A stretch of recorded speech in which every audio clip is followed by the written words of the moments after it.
नमस्कार, आप सभी का स्वागत है। आप देख रहे हैं war update with Amit Kumar पालित।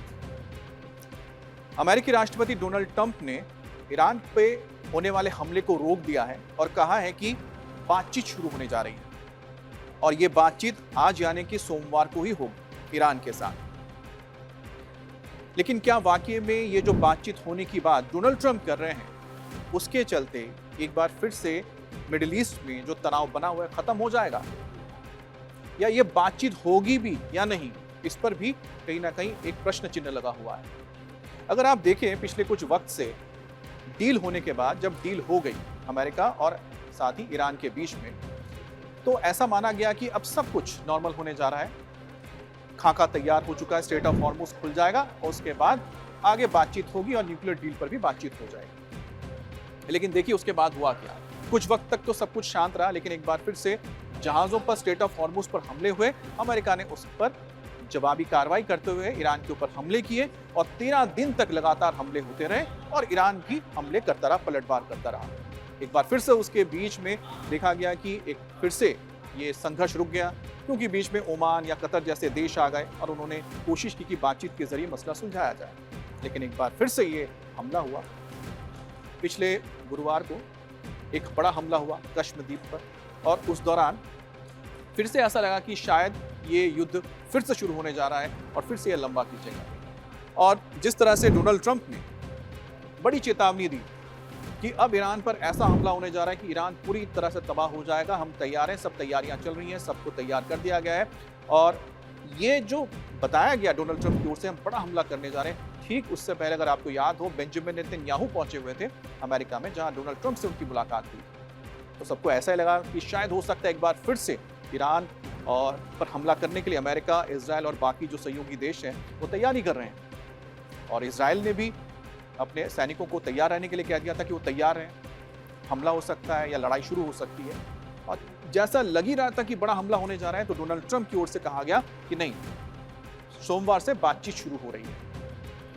लेकिन ठीक बातचीत से पहले जो हालात बन गए थे उस पर एक नजर डालते हैं, तब आप समझेंगे कि इस वक्त ये बातचीत वाकई में होगी या नहीं होगी। अगर बातचीत हो रही है या हमला रोका गया है तो क्यों रोका गया है। स्ट्रेट ऑफ हॉर्मुज ये एक सबसे बड़ा एक ऐसा सवाल है जिसको लेकर अभी तक कोई हल निकलता हुआ नजर नहीं आ रहा है। अभी भी स्ट्रेट ऑफ हॉर्मुज में ब्लॉकेड है। अमेरिका ने यहाँ पर ब्लॉकेड कर रखा है।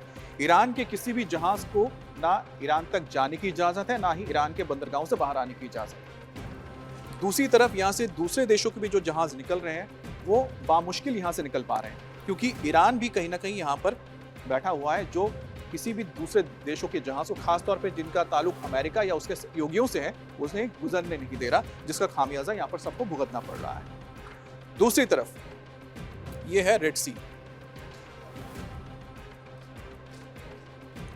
अब रेड सी में भी यहाँ पर हूती जो इस इलाके में मौजूद है, बाब अल मंदेब जो ये स्ट्रेट है, ये जो आपको बहुत ही छोटा सा गलियारा, संकरा सा गलियारा नजर आ रहा है पानी का रास्ते का, यहाँ पर बाब अल मंदेब पे इन्होंने हमला करके यहाँ पर क्या कहा है कि सऊदी अरब का कोई भी जहाज यहाँ से जा नहीं पाएगा। तो कुल मिलाकर देखा जाए तो इस वक्त दोनों ही तरफ जो रास्ते हैं, जो पूरे इस अरेबियन पेनिनसुला को, प्रायद्वीप को जो घेरे हुए है, यहाँ से कोई भी जहाजों की आवाजाही हो नहीं पा रही है। और इस वक्त परेशान है सऊदी अरब भी और तमाम अरब देश, और इसका खामियाजा पूरे दुनिया को भी उठाना पड़ता है, क्योंकि यहाँ से तेल मिलता है और करीब करीब दुनिया के 40% तेल यहीं से आगे दूसरे देशों में गुजरता है।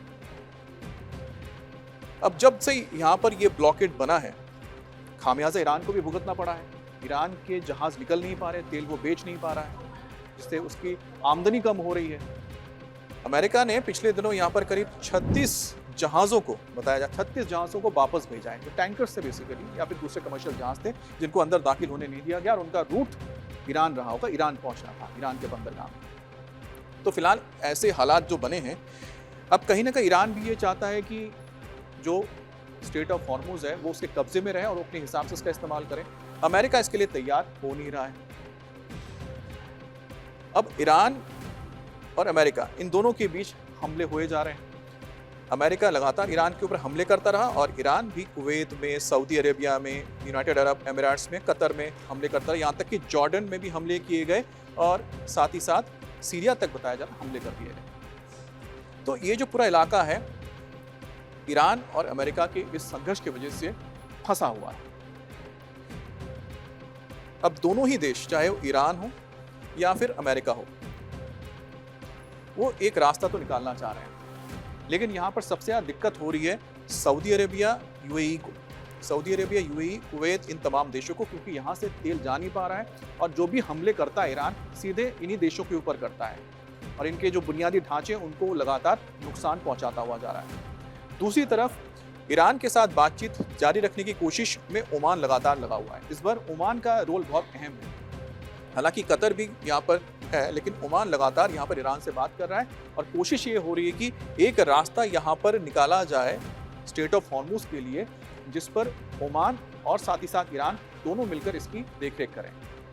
हालांकि ईरान का ये कहना है कि फिलहाल स्ट्रेट ऑफ हॉर्मुज को लेकर वो कोई बातचीत नहीं कर रहा है, कोई बातचीत नहीं कर रहा है। डोनाल्ड ट्रंप यानी कि अमेरिका का कहना है कि स्ट्रेट ऑफ हॉर्मुज को लेकर समझौता हो चुका है। अब आगे जो बातचीत होगी वो बातचीत होगी न्यूक्लियर बॉम्ब नहीं बनाने को लेकर और न्यूक्लियर प्रोग्राम को बंद करने को लेकर।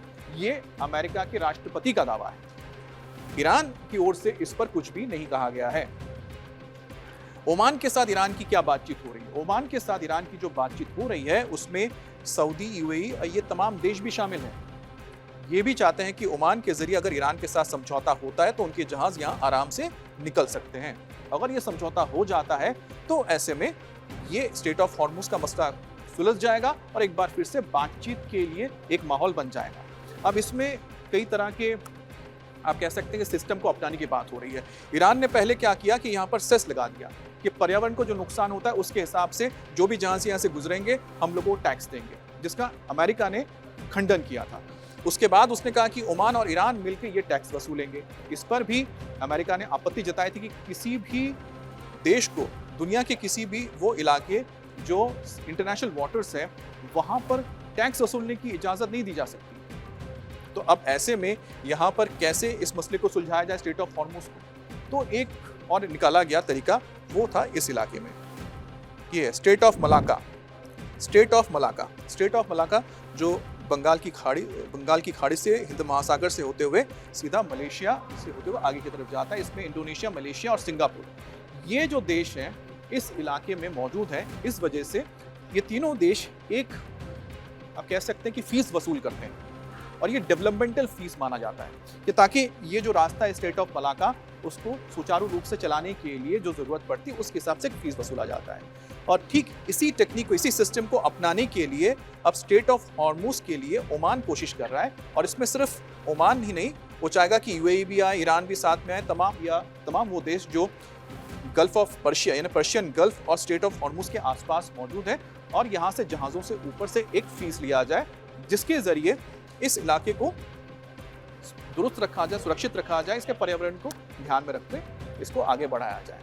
अब अगर इस सिस्टम के ऊपर स्ट्रेट ऑफ मलाका की तरह स्ट्रेट ऑफ हॉर्मुज के लिए बात हो जाती है तो आप मान के चलिए, जो माना जा रहा है कि शायद लगभग इस पर सहमति बन चुकी है, अगर ऐसा हो जाता है, ओमान इसमें एक अहम भूमिका निभा रहा है, तो फिर आगे बातचीत के टेबल पर अमेरिका और ईरान बैठ पाएंगे, क्योंकि स्ट्रेट ऑफ हॉर्मुज इस वक्त सबसे बड़ा रोड़ा है आगे बढ़ने को लेकर। दूसरी तरफ है कि सऊदी अरेबिया किसी भी लिहाज से नहीं चाहता है कि जो युद्ध है आगे बढ़े और इसमें ज़्यादा तनाव पैदा हो, क्योंकि अगर फिर से अगर होता है तो फिर ये हुतीज़ जो यहाँ पर मौजूद है ये लगातार रेड सी यानी लाल सागर और उसके आसपास के इलाके पर हमला शुरू करते हैं और साथ ही सऊदी को ऊपर भी हमला करते हैं, जिससे उसको काफ़ी नुकसान होने लगता है।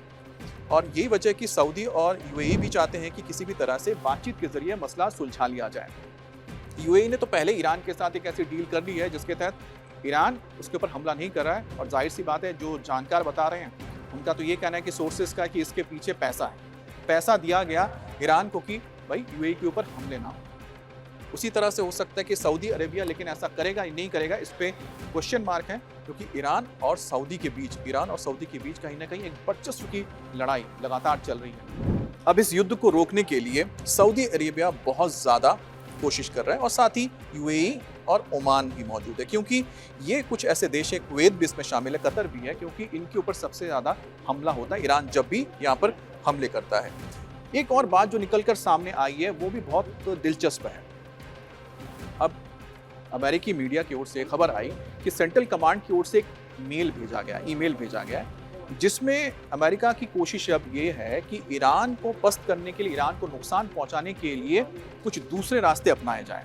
अब ये दूसरे रास्ते क्या हो सकते हैं? कुछ ऐसा क्रिएटिव सॉल्यूशन निकाला जाए, कुछ ऐसा तरीका निकाला जाए जिसमें कि पारंपरिक तौर पे जो हमले किए जा रहे जो रास्ते हैं, या फिर जो हमला किया जाता है या सीधे अटैक किया जाता है, उसके अलावा क्या कर सकते हैं कि ईरान को नुकसान पहुंचे। अब इसकी कोशिश में भी लगा हुआ है अमेरिका, या फिर सेंट्रल कमांड की ओर से जो मेल दिया गया है। अब इसके जरिए जो पुराने वेटरन आपके मिलिट्री के लोग हैं, इंटेलिजेंस के लोग हैं, या दूसरे वो लोग हैं, कह सकते हैं जो जानकार हैं, एक्सपर्ट्स हैं, उनसे राय मांगी जा रही है ताकि कोई ऐसा रास्ता निकाले जाए, ऐसे उपाय निकाले जाए जिसमें सैन्य हमले ना हो। इसके अलावा भी ईरान को किस तरह से झुकाया जा सकता है। बहरहाल इस वक्त ये उम्मीद की जा सकती है कि आज अगर ये बातचीत होती है तो क्या एक कदम ये मामला सुलझेगा, या फिर ये नहीं सुलझेगा, उलझा ही रहेगा और लगातार यहाँ पर तनाव बना रहेगा। डिपेंड ये करता है कि सारा का सारा डिपेंड ये करता है कि ईरान कितना कॉम्प्रोमाइज़ के लिए तैयार होता है और अमेरिका कितना उसके लिए, ताकि अमेरिका ईरान की शर्तों को मान ले। क्योंकि यहाँ पर देखिए मसले दो हैं और इसमें भी सबसे महत्वपूर्ण मसला एक ही है, वो है न्यूक्लियर प्रोग्राम, और दूसरा हो गया यहाँ पर स्टेट ऑफ हॉर्मुज़। अगर ये दोनों मसले सुलझ जाते हैं, तो एक बार फिर से इस इलाके में शांति हो सकती है। आपकी क्या राय है? क्या आपको लगता है कि आज बातचीत होगी? अगर बातचीत होगी तो क्या ये मसले सुलझेंगे ईरान और अमेरिका के बीच? आप कमेंट्स में ज़रूर लिखिएगा।